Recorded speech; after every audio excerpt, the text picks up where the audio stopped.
નમસ્કાર, આપ જોઈ રહ્યા છો લખત ન્યૂઝ અપડેટ ચેનલ। તમામ સમાચાર અને અપડેટ મેળવવા માટે ચેનલને સબસ્ક્રાઇબ કરો અને બેલ આઇકન પર ક્લિક કરો જેથી તમામ સમાચાર અને અપડેટ તમને મળી રહે।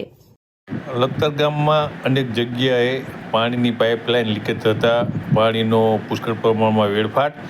લખતર ગ્રામ પંચાયત પાણી સમિતિ દ્વારા પાણીની જે પાઇપલાઇન છે તેના પ્લાન્ટની જગ્યાએ ઓછી ઊંડાઈ નાખતા દરરોજ આ સમસ્યા સર્જાઈ રહી છે।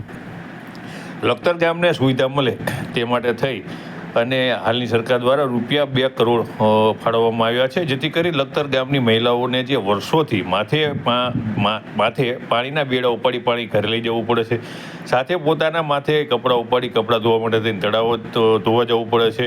તે માટે થઈ અને સરકાર દ્વારા લખતર ગામની સુવિધા વધે તે માટે થઈ ₹2 કરોડ ફાળવ્યા હતા અને જળ સે નલ તક યોજના શરૂ કરવામાં આવી હતી।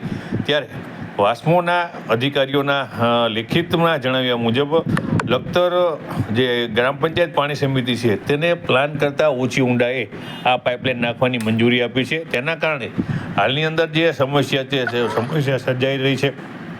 દરરોજ કોઈકને કોઈક વિસ્તારની અંદર પાણીની પાઇપલાઇન લીકેજ થવાના બનાવ બની રહ્યા છે। ત્યારે લખતર પાતાળી હનુમાનજી પાસેથી સિયાણી દરવાજા સુધી છેલ્લા 3 દિવસથી પાણી છોડવાના કારણે પાણીની પાઇપલાઇન લીકેજ થતાં પાણીની રેલમછેલ થાય છે।